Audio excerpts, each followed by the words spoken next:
सूर्य यानी किसी व्यक्ति की आत्मा, आत्म चेतना, आत्मविश्वास को दर्शाता है सूर्य। मित्रों, सूर्य ग्रह कुंडली के जिस भी भाव में होते हैं उस भाव से ये पता चलता है कि व्यक्ति के कार्य करने का जीवन में उद्देश्य क्या है, यानी उसे अपने परम सत्य का बोध हो जाता है। कुंडली के जिस भाव में सूर्य बैठा हुआ होता है वहां से जातक को अपने जीवन का उद्देश्य मिलता है। सूर्य बलवान होकर जिस भाव में बैठता है उस भाव से संबंधित कार्यों को करने से जातक को जीवन में बड़ा लाभ होता है। किस प्रकार का लाभ होगा इस पर अभी हम चर्चा करेंगे। मित्रों, सूर्य ग्रह नेतृत्व कौशल को दर्शाते हैं। सूर्य पिता के कारक हैं, सरकार के कारक हैं, आप जानते हैं। सूर्य का कुंडली में बलवान होना बताता है कि जातक किसी विशेष क्षेत्र में जिस भाव में वह स्थित होगा उस भाव से संबंधित क्षेत्रों में विशेष लाभ प्राप्त कर पाएगा। हालांकि सूर्य व्यक्ति के आत्मिक उद्देश्यों के साथ साथ जीवन में अपने कर्तव्यों का बोध भी करवाते हैं। तो आज के वीडियो में हम ये जानेंगे कि सूर्य अलग अलग भावों में बैठकर और जिस भाव पर वो दृष्टि डालते हैं, आप जानते हैं कि सूर्य के पास केवल एक ही दृष्टि होती है, वो होती है सातवीं दृष्टि।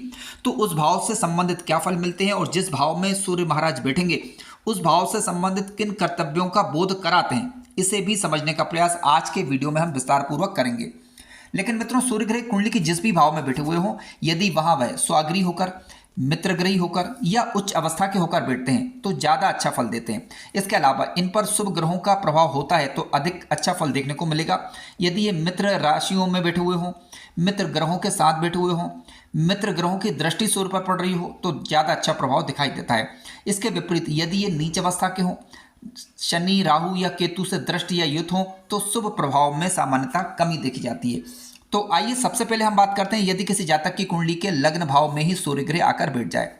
देखिए, किसी जातक की कुंडली के यदि लग्न भाव में सूर्य बैठे हुए हैं तो इसका मतलब क्या है कि व्यक्ति के अंदर आत्मविश्वास भरपूर मात्रा में रहेगा।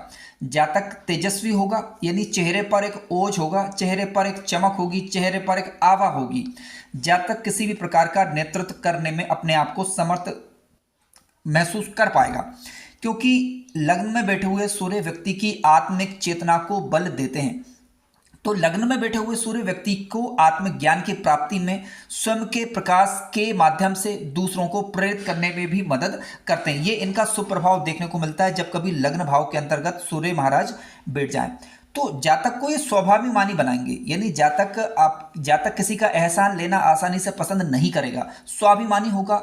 और इसके अलावा जातक में एक स्वतंत्र जीवन जीने की एक विशेष क्षमता होगी। इस प्रकार की चाह उसके जीवन काल के दौरान बनी रहती है। इसके अलावा लग्न भाव के अंतर्गत मित्रों जब सूर्य महाराज बैठेंगे तो जातक के अंदर एक प्रबल चेष्टा होती है, मैं श्रेष्ठ हूं, इस प्रकार की भावना कई बार आ जाती है। हालांकि ये अहम की भावना भी रह सकती है। लग्न भाव के अंतर्गत सूर्य बैठते हैं तो शरीर पर तेज या गर्मी का असर हो सकता है, ठीक है। तो आंखों में जलन इत्यादि या सिरदर्द इत्यादि होने की आशंका बनी रहती है। लेकिन हाँ, लग्न में बैठे हुए सूर्य यदि सुप्रभाव यदि देते हैं तो व्यक्ति को आत्मज्ञान की अनुभूति करवा देते हैं और आत्म प्रकाश के माध्यम से जातक दूसरों को मार्ग दिखाने में सक्षम हो पाता है।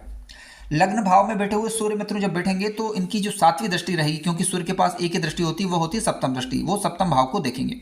अब सप्तम भाव पर जब सूर्य की दृष्टि जाएगी तो जातक का विवाह अच्छे घराने में होगा, लेकिन क्या रहता है कि उसमें कहीं ना कहीं कमी बनी रहती है। जातक उसे महसूस होगा कि वो जो रिश्ता है वो उसके बराबरी का नहीं है या उसमें कोई ना कोई कमी उसे खलती है। हालांकि ऐसा नहीं कि उसमें कोई कमी होगी, लेकिन सूर्य क्योंकि लग्न में बैठेंगे तो जातक कई बार अहंकारी किस्म का भी रह सकता है, ठीक है। विशेष रूप से यदि नीच राशि के या शत्रु राशि के होकर बैठे हुए हों और खराब ग्रहों के प्रभाव में यदि आ रहे हैं तो सात्विक दृष्टि होगी। हालांकि सूर्य सप्तम भाव को जब देखेंगे तो सप्तम भाव को प्रकाशित करेंगे तो उसका सप्तम भाव अच्छा होगा, लेकिन क्या रहेगा कि वहां पर थोड़ा सा वैमनस्य यानी वैचारिक मतभेद जीवन काल में बना रहेगा। इस प्रकार की दिक्कतें कई बार रह सकती हैं, तो यहाँ पर फिर थोड़ा सा सावधानी बरतने की आवश्यकता बनती है।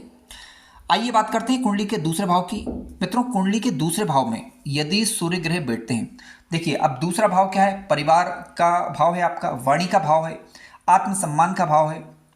अब कुंडली के दूसरे भाव के अंतर्गत जब सूर्य बैठेंगे तो पारिवारिक पृष्ठभूमि की यदि हम बात करें तो वाणी में तेज रहेगा। इसके अलावा सेकंड हाउस के बैठे हुए सूर्य यदि उच्चग्रही, स्वग्रही या बलवान होकर बैठे हुए हों, शुभ ग्रहों से दृष्ट हों, तो आप देखेंगे कि ऐसे लोगों का परिवार भरा पूरा रहता है, कुटुंब इत्यादि सुख अच्छा रहेगा सामान्यतः। वाणी में तेज रहेगा और आत्मिक प्रकाश अच्छा रहेगा। वाणी के माध्यम से सूर्य कुंडली के दूसरे भाव के अंदर बैठे हुए हों तो इसका मतलब है कि परिवार में सुख समृद्धि रहेगी, आर्थिक दृष्टिकोण से विशेष रूप से यदि देखा जाए तो। इसके अलावा क्योंकि सूर्य कुंडली के सेकंड हाउस के अंतर्गत मित्रों जब बैठेंगे तो ऐसी स्थिति में वाणी में प्रभाव रहेगा, ठीक है। पारिवारिक मूल्य अच्छे रहेंगे सामान्यतः, और ऐसा व्यक्ति अपनी वाणी से दूसरों को प्रभावित करने में सक्षम होगा। तो जातक अपनी वाणी के माध्यम से, कोई सलाह के माध्यम से, यानी कोई ऐसे कार्य जो वाणी से संबंध रखते हों तो उनके माध्यम से भी जातक धन भी कमा पाएगा और समाज में मान सम्मान और यश भी कमा पाएगा। पारंपरिक परंपराओं का निर्वाह करने वाले ऐसे व्यक्ति होंगे क्योंकि सेकंड हाउस के सूर्य इसको अच्छा करेंगे, ठीक है। वाणी में कई बार आदेशात्मक प्रवृत्ति रह सकती है, तो यहाँ पर थोड़ा सावधानी बरतने की आवश्यकता बनती है। मित्रों, सूर्य ग्रह जहाँ बैठेंगे वहाँ से सप्तम भाव को जब देखते हैं तो उस भाव को प्रकाशित कर देते हैं आप, क्योंकि सेकंड हाउस के अंतर्गत जब सूर्य महाराज बैठे हुए हैं तो अपनी 7वीं दृष्टि से कुंडली के अष्टम भाव को देखेंगे। अब अष्टम भाव माने अष्टम भाव का मतलब क्या है, यहाँ से अचानक से होने वाली उन्नति। तो जीवन में अचानक से उन्नतियाँ प्राप्त होंगी, लेकिन व्यक्ति उनसे कई बार संतुष्ट नहीं हो पाता। इसके अलावा सप्तम भाव को ये जागृत, अष्टम भाव को ये जागृत करेंगे तो ऐसी स्थिति में क्या रहेगा कि जातक को गूढ़ विषयों की तरफ रुचि उसकी हो सकती है। अचानक से जीवन में मानसिक परिवर्तन हो सकते हैं, ठीक है। कई बार मानसिक अस्थिरता भी संभव है यदि सूर्य नेगेटिव प्रभाव कुंडली के अष्टम भाव पर दिखा रहे हो तो। यानी कहने का तात्पर्य है कि सूर्य जब सप्तम भाव अष्टम भाव को देखेंगे तो जातक की आत्मिक वृत्ति, जातक की गहन सोच, जातक की शोधार्थी वाली प्रवृत्ति जागृत रहेगी। चीज़ों को वह आसानी से पकड़ पाएगा, लेकिन अपने द्वारा किए गए कार्यों के माध्यम से भी वह संतुष्ट नहीं हो पाएगा। सावधान ये बरतना चाहिए कि सेकंड हाउस में जब सूर्य महाराज बैठे हुए हों तो कठोर वाणी से संयम रखें और इसके अलावा परिवर्तन को सहजता से स्वीकार करने का प्रयास करें। अष्टम भाव पर सूर्य महाराज जब दृष्टि दिखाएंगे तो जातक के गुप्त शत्रु होंगे, लेकिन शत्रुओं को वो आसानी से पकड़ पाएगा, ये इसका सुप्रभाव होता है। सेकंड हाउस के अंतर्गत बैठे हुए सूर्य पैतृक कार्यों को करने से भी या अपने कुटुंब के कार्य करने से भी जातक अपने जीवन काल में ऊंचा उठ पाएगा।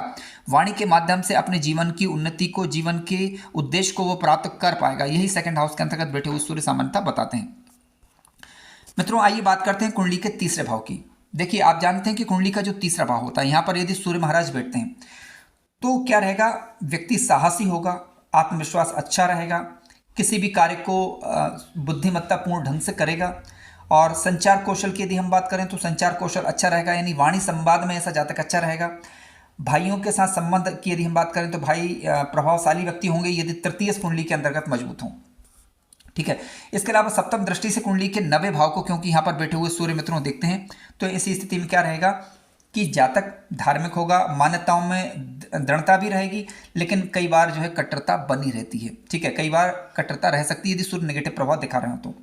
तीसरे भाव में बैठे हुए सूर्य बताते हैं कि जातक के जीवन का आत्मिक उद्देश्य वो ये है कि जातक आत्म प्रकाश के माध्यम से धर्म की रक्षा करे। इस प्रकार के सूर्य कुंडली के तीसरे भाव में बैठकर बताते हैं, क्योंकि सब तीसरे में जब सूर्य बैठेंगे तो कुंडली के 90 भाव को प्रकाशित करेंगे। तो सूर्य ये चाहेंगे कि जातक धर्म कर्म के माध्यम से जीवन में आगे बढ़े और धर्म की रक्षा करे, तो ऐसे सूर्य जातक को जीवन में काफ़ी उन्नति देंगे। कुंडली के तीसरे भाव के अंतर्गत मित्रों सूर्य ग्रह जब बैठते हैं तो ऐसी स्थिति में जातक को अपने विचार दूसरों पर थोपने से बचना चाहिए। गुरुओं की अवहेलना ना करें, गुरु समान किसी अन्य व्यक्ति की अवहेलना करने से बचना चाहिए, अन्यथा तीसरे भाव में बैठे हुए सूर्य फिर निगेटिव फल देंगे। आइए चर्चा करते हैं कुंडली के चतुर्थ भाव की। देखिए, चतुर्थ भाव में जब सूर्य बैठते हैं, अब मातृपक्ष व्यक्ति का प्रभावशाली रहेगा जब चौथे भाव के अंतर्गत सूर्य बैठेंगे मजबूत होकर। घर में यदि हम बात करें तो सत्ता का भाव रहेगा, जातक चाहेगा कि ऑर्डर देने का प्रयास करेगा, तो यहाँ पर ये सावधानी बरतनी चाहिए, ऐसा ना करें। माता के साथ यदि हम बात करें तो सम्मान समानता मधुर ही रहेंगे, लेकिन फिर भी आपको उनका सम्मान करना चाहिए। सप्तम दृष्टि से सूर्य यहाँ पर दसम भाव को देखेंगे, ऐसी स्थिति में जातक को प्रोफेशन, जातक के करियर को ये प्रकाशित करेंगे। जातक के करियर में संतुलन रखना थोड़ा सा कठिन होगा हालांकि, क्योंकि सूर्य कुंडली के सप्तम भाव यानी कुंडली के दसम भाव को देखेंगे सप्तम दृष्टि से चतुर्थ भाव में बैठकर। तो जहाँ बैठते हैं वहाँ की अपेक्षा जहाँ दृष्टि डालते हैं उसे प्रकाशित तो अवश्य करेंगे, लेकिन जातक को क्योंकि वह भाव प्रकाशित होगा तो कहीं ना कहीं थोड़ी बहुत कमी खलती रहेगी, यानी अपने कार्यों से वो आसानी से संतुष्ट नहीं हो पाएगा। सावधानी ये बरतना चाहिए कि माता के प्रति कठोरता या उपेक्षा से बचें, अपने करियर को ही सब कुछ ना माने, तो ये थोड़ा सा ध्यान रखने की आवश्यकता बनती है जब सूर्य कुंडली के चतुर्थ भाव में बैठते हैं। मित्रों आइए बात करते हैं सूर्य यदि कुंडली के पंचम भाव में आकर बैठ जाए। देखिए सूर्य जब कुंडली के पंचम भाव में आकर बैठेंगे तो जातक की बुद्धि तेज तर्राट किस्म की होगी। शिक्षा के क्षेत्र में जातक अच्छी सफलता प्राप्त करेगा। ज्ञान मार्ग के द्वारा जातक अपने जीवन का आत्मिक उद्देश्य हासिल कर सकता है। यही पंचम भाव में बैठे हुए सूर्य बताते हैं। जातक के संतान में तेज होगा। जातक की शिक्षा में एक नेतृत्व का भाव बना रहेगा। रचनात्मकता के माध्यम से यानी जातक के अंदर जो कलात्मक गुण ईश्वर ने दिए हैं उनके माध्यम से आत्म प्रकाश फैला सकता है और अपने जीवन के उद्देश्य को ज्ञान के माध्यम से हासिल कर सकता है। क्योंकि सूर्य अपनी 7वीं दृष्टि से एकादश भाव को देखेंगे, लाभ भाव को देखेंगे। सावधानी ये बरतना है यहाँ पर कि संतान और मित्रों पर अधिकार जताने से दूरी बढ़ सकती, तो संतान और मित्रों पर जो है अधिकार ना जताएं, केवल अपने कर्तव्यों का निर्वहन करें। आइए चर्चा करते हैं मित्रों कुंडली के छठे भाव की। देखिए छठे भाव के अंतर्गत जब कुंडली छठे भाव में जब सूर्य महाराज बैठेंगे तो सूर्य शत्रुओं पर सफलता देंगे। ठीक है, किसी भी प्रकार के शत्रुओं का दमन करेंगे। सप्तम भाव में सूर्य मित्रगृह स्वगृह उच्च राशि होकर बैठे हुए हों तो संघर्ष से जातक के आत्मबल में वृद्धि होगी, लेकिन स्वास्थ्य का यहाँ पर ध्यान रखने की आवश्यकता बनती है। आत्मिक उद्देश्य यहाँ पर यह प्रकट होता है कि सेवा के माध्यम से जातक जो है अपने जीवन के आत्मिक उद्देश्य को प्राप्त कर पाता है। जातक को चाहिए कि सेवा कार्य से जुड़े रहें। ठीक है, अपने अहम का परित्याग कर दें। सावधानी यहाँ पर यह रखना है कि परिश्रम से ज़्यादा स्वास्थ्य खराब ना करें। अंधकार में डूबने से जातक को बचना चाहिए। यदि सूर्य यहाँ पर नेगेटिव प्रभाव दे रहे हों तो नेगेटिव प्रभाव तभी देंगे जब सूर्य नीच के हों या पीड़ित हो रहे हों। आइए बात करते हैं मित्रों कुंडली के सप्तम भाव की। देखिए कुंडली के सप्तम भाव में जब सूर्य बैठेंगे तो आप जानते हैं कि ये विवाह वाला भाव है, साझेदारी का भाव है। सूर्य सप्तम भाव में यदि बैठे हुए हैं तो विवाह में अहम का हस्तक्षेप रह सकता है, तो अहम के हस्तक्षेप से बचना चाहिए, अनावश्यक हस्तक्षेप से बचना चाहिए। जातक का जीवन साथी सशक्त होगा या फिर दबा हुआ महसूस करेगा। सार्वजनिक जीवन में उन्नति होगी। हालांकि जब सूर्य सप्तम भाव के अंतर्गत बैठेंगे तो जीवन में उन्नति देखने को मिलती है। संबंधों में संतुलन रखने से व्यक्ति को आत्म का बोध होगा, यानी स्वयं का बोध होगा, क्योंकि सूर्य अपनी सप्तम दृष्टि से लग्न को देखेंगे यानी आत्मा को प्रकाशित करेंगे। तो जातक अपने जीवन में यानी वैवाहिक जीवन में संतुलन बनाए रखते हुए, साझेदारों के मध्य संतुलन बनाए रखते हुए आत्मबोध की अनुभूति वह कर सकता है। सावधानी ये रखना है कि साझेदारी में सत्ताधिकार ना जताएं। ठीक है, विवाह में संतुलन बनाए रखने का प्रयास यहाँ पर करना चाहिए। मित्रों सप्तम भाव के अंतर्गत जब सूर्य महाराज बैठेंगे तो ऐसी स्थिति में ऐसा व्यक्ति जीवन साथी से नेतृत्व या सम्मान की अपेक्षा करता है। ठीक है, तो विवाह में सामंजस्य हेतु अपने अहम पर नियंत्रण करना जरूरी हो जाएगा।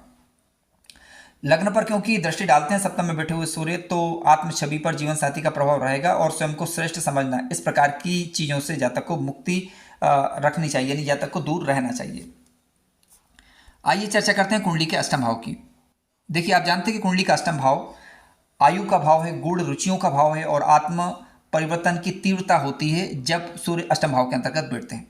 जातक अपने आत्मा में तेजी से परिवर्तन करना चाहता है। किसी भी समय ऐसे जातक अपने आप को बदलने की क्षमता रखते हैं। यह सबसे बड़ी विशेषता सूर्य की होती है जब अष्टम भाव के अंतर्गत सूर्य महाराज बैठ जाएंगे, यानी सूर्य महाराज यहाँ पर बैठकर सामान्यतः अच्छा फल करेंगे, बशर्ते पीड़ित ना हो रहे हों। अगर पीड़ित होते हैं तो स्वास्थ्य संबंधी समस्या इत्यादि देखने को मिल सकती है।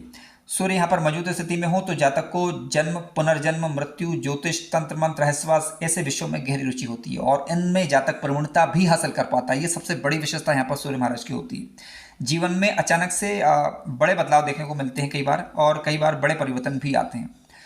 क्योंकि सूर्य जब अष्टम में बैठेंगे तो अपनी 7वीं दृष्टि से कुंडली के दूसरे भाव को मित्रों देखते हैं, तो जातक की वाणी में कठोरता रह सकती है, तो परिवार के साथ तनाव की स्थिति बन सकती है, तो संयम बरतना चाहिए। आत्मिक उद्देश्य इसका ये होता है कि अष्टम भाव में जब सूर्य बैठते हैं तो गूढ़ अनुभवों के माध्यम से जातक को आत्मिक बोध होंगे, लेकिन ध्यान रखने वाली बात यह कि अपने आत्मिक बोधों को आसानी से किसी के साथ भी साझा करने से बचना चाहिए, अन्यथा इन आत्मबोधों की जो अनुभूति है वह कम होती जाएगी। ठीक है, तो ये सावधानी बरतें। अष्टम में बैठे हुए सूर्य यदि शुभ स्थिति में है तो आप लकी व्यक्ति हैं और आपको निश्चित रूप से आत्मबोध होगा, ये लिख कर रख लीजिए। हालांकि सूर्य यहाँ पर पीड़ित हो रहे हों तो ऐसी स्थिति में कई बार उसे बाधाओं का सामना भी करना पड़ता है। जैसे राहु इत्यादि के साथ बैठ जाए तो स्वास्थ्य इत्यादि पीड़ित होता है कई बार, तो सूर्योदय से पूर्व उठें, भगवान सूर्य की आराधना करें और इसके अलावा सूर्य नमस्कार करें, तो आप पाएंगे कि दिन प्रतिदिन आपकी उत्तरोत्तर तरक्की होती चली जाएगी। यदि सूर्य राहु के साथ अष्टम भाव में है तो आपको देरी से उठने का विचार का परित्याग कर देना चाहिए। आइए चर्चा करते हैं मित्रों कुंडली के 90 भाव की। देखिए 90 भाव में जब सूर्य महाराज बैठेंगे तो नवा भाव क्योंकि उच्च शिक्षा का भाव है और धार्मिकता का भाव है, ये भाग्य का भाव है। सूर्य नवे भाव के अंदर बैठेंगे तो निश्चित रूप से आपको धार्मिक बनाएंगे। विदेश यात्राओं से भाग्य में उन्नति होगी या विदेशी कार्यों से जीवन में उन्नति हो पाएगी। और जितना नैतिक बोलेंगे, जितना आदर्शता का पालन करेंगे आप जो है उतना ही तरक्की कर पाएंगे। हालांकि कट्टरता से आपको बचने का प्रयास करना चाहिए, पिता से प्रेरणा लेना चाहिए, ठीक है, टकराव से बचना चाहिए। सूर्य अपनी सप्तम दृष्टि से कुंडली के तीसरे भाव को क्योंकि अब यहाँ पर देखेंगे तो साहसिक होंगे आप, ठीक है, भाई बहनों के साथ मतभेद भी संभव है, लेकिन आप उनमें सामंजस्य बिठा सकते हैं, क्योंकि वीडियो का मूल मकसद यही भी है ताकि हम जो कमियां हैं उन्हें समझकर उन्हें दूर करने का प्रयास करें। सूर्य मित्रों कुंडली के नवम भाव के अंतर्गत बैठते हैं तो व्यक्ति का आत्मिक उद्देश्य ये होगा कि धर्म और ज्ञान के माध्यम से जातक अपने जीवन में आत्म प्रकाश की अनुभूति कर सकता है। आइए चर्चा करते हैं सूर्य यदि कुंडली के दसम भाव में आकर बैठ जाए। देखिए, सूर्य कुंडली के जब दसम भाव में आकर बैठेंगे तो ऐसी स्थिति में क्या होगा, आप जानते हैं कि कुंडली का जो दसम भाव है वो करियर का भाव है। तो कार्य क्षेत्र में जातक का प्रभाव अच्छा रहेगा। सरकारी क्षेत्र में किसी भी ऐसे कार्य जो कि सूर्य से संबंधित, मंगल से संबंधित या गुरु से संबंधित हो, उनमें लाभ देखने को मिलेगा। सार्वजनिक हित के कार्यों में जातक को लाभ होगा। नेतृत्व कौशल का गुण अच्छा रहेगा। सरकारी क्षेत्रों से लाभ मिलेगा। इसके अलावा व्यक्ति को सम्मान, मान सम्मान, पद, यश अच्छा मिलता है। पिता के माध्यम से करियर में प्रोत्साहन मिलता है, ठीक है, या पिता के कार्य करने से भी जातक को जीवन में तरक्की देखने को मिलेगी यदि सूर्य यहाँ पर शुभ स्थिति में हो, यानी स्वगृह, मित्रगृह, उच्च राशि के हों, ठीक है, और पीड़ित ना हो रहे हों खराब ग्रहों के द्वारा। सूर्य अपनी सप्तम दृष्टि से कुंडली के चतुर्थ भाव को मित्रों देखेंगे तो ऐसी स्थिति में परिवार के सुख का त्याग कर जातक को प्रोफेशन में प्राथमिकता देनी चाहिए, ठीक है। पारिवारिक सदस्यों के साथ मतभेद की स्थिति बनी रह सकती है, तो सामंजस्य बिठाने का प्रयास करें। दसम भाव में बैठे हुए सूर्य ये बता रहे हैं कि आपको कर्म को पूजा मानकर आत्मा को जागृत करने का प्रयास करना चाहिए। मित्रों, आइए बात करते हैं कुंडली के एकादश भाव की। देखिए, एकादश भाव के अंतर्गत जब सूर्य बैठेंगे तो जातक अपने जीवन में बड़े से बड़े लक्ष्य को हासिल कर पाता है। सबसे बड़ी विशेषता सूर्य महाराज की यहाँ पर ये होती है, कुंडली का लाभ भाव, यहाँ से किसी भी प्रकार की मनोकामना पूर्ति का विचार होता है। अब सूर्य जैसे ग्रह यदि एकादश भाव के अंतर्गत बैठ गए तो निश्चित रूप से जातक प्रभावशाली होगा, व्यक्ति के मित्र प्रभावशाली होंगे, ठीक है। व्यक्ति की बड़ी से बड़ी इच्छा होती है और उन्हें प्राप्त करने की तरफ वह ललायत भी रहता है और प्राप्त भी कर पाएगा यदि लग्नेश मजबूत हो, ठीक है। उच्च पदस्थ लोगों के साथ जातक के जो संबंध है मधुर बने रहेंगे। मित्रों में कभी कभी वर्चस्व की भावना भी रहेगी, कभी कभी ईर्ष्या भी करेंगे। लेकिन इसके अलावा सप्तम दृष्टि क्योंकि पंचम भाव पर जाने के कारण जातक के अंदर ज्ञान अच्छा रहेगा, शिक्षा कौशल अच्छा रहेगा। इसके अलावा प्रेम इत्यादि में टकराव की स्थिति हालांकि कई बार बन सकती है। यहाँ पर आत्मिक उद्देश्य रहता है कि उच्च लक्ष्यों के माध्यम से जातक अपने आत्मिक उद्देश्यों को प्राप्त कर सकता है। जीवन में लक्ष्य हमेशा बड़ा रखें यदि सूर्य कुंडली के एकादश भाव के अंतर्गत बैठे हुए हैं तो, और साथ साथ उन्हें प्राप्त करने के लिए प्रयासरत भी रहें और आप निश्चित रूप से अपने लक्ष्यों को प्राप्त कर पाएंगे। लेकिन ध्यान रखिएगा मित्रों कि सूर्य यदि थोड़ा भी नेगेटिव प्रभाव यहाँ पर दे रहे हो तो ऐसी स्थिति में फिर जातक को चाहिए कि अपनी वर्तमान अवस्था के अनुसार लक्ष्यों का निर्धारण करें, यानी पहले छोटे छोटे लक्ष्य बनाए ताकि उन्हें हासिल किया जा सके, जिससे उसके आत्मविश्वास में बढ़ोतरी होगी ताकि बड़े लक्ष्यों को आसानी से फिर साधा जा सके। आत्मिक अनुभूति यहाँ पर यह है कि जातक अपने उद्देश्य को पहचान कर, अपने लक्ष्यों को पहचान कर जीवन में तरक्की प्राप्त कर पाएगा। अब क्योंकि 11वें भाव में बैठे हुए सूर्य पंचम को प्रकाशित करेंगे, जातक अपने ज्ञान के माध्यम से अपने लक्ष्यों को आसानी से ढूंढ पाने में सक्षम होगा। आइए बात करते हैं कुंडली के 12th हाउस की। देखिए, कुंडली के 12th हाउस में जब सूर्य महाराज बैठेंगे तो 12वें भाव में बैठे हुए सूर्य मित्रों, उसका जो आत्मिक झुकाव रहेगा वो एकाकी स्वभाव रहेगा जातक का, और विदेश से लाभ प्राप्त कर पाते हैं ऐसे जातक। कुंडली के 12वें भाव के अंतर्गत यदि सूर्य महाराज बैठते हैं तो विदेश से अच्छा लाभ इन्हें देखने को मिलेगा। इसके अलावा सेवा कार्यों से जातक को अच्छा लाभ देखने को मिलेगा। अस्पताल इत्यादि के क्षेत्रों में भी कार्य करने से, किसी प्रकार के गरीब या फिर असहाय की मदद करने से भी जातक का भाग्य यहाँ पर उदित होगा। कुंडली के 12th हाउस के अंतर्गत जब सूर्य बैठे हुए हों तो व्यय पर नियंत्रण करना थोड़ा सा कठिन होता है, लेकिन हालांकि यदि ये व्यय अपना जो खर्च है वो धर्म के या सेवा कार्यों में करेगा, कल्याणकारी कार्यों में करेगा तो दिन दूना रात चौगुना उसमें तरक्की होती चली जाएगी। सूर्य अपनी सप्तम दृष्टि से कुंडली के 6ठे भाव को मित्रों देखेंगे तो शत्रुओं से संघर्ष की स्थिति रहेगी, लेकिन उन पर विजय प्राप्त कर पाएगा। आत्मिक उद्देश्य ये रहेगा यहाँ पर कि जातक को मोक्ष की दिशा की यात्रा यदि वह कर रहा है तो निश्चित रूप से मोक्ष प्राप्ति उसे हो सकेगी। हालांकि इसके लिए लग्नेश की स्थिति, लग्न भाव पर पड़ने वाले ग्रहों का प्रभाव, पंचमेश और भाग्येश की स्थिति, साथ साथ गुरु की स्थिति पर विचार करना आवश्यक हो जाएगा। सूर्य को बलवान करने के लिए मित्रों प्रतिदिन आप सूर्योदय से पूर्व उठें, सूर्य भगवान को अर्घ्य दें, आदित्य हृदय स्तोत्र का पाठ करें, सूर्य नमस्कार करें, अपने पिता का सम्मान करें।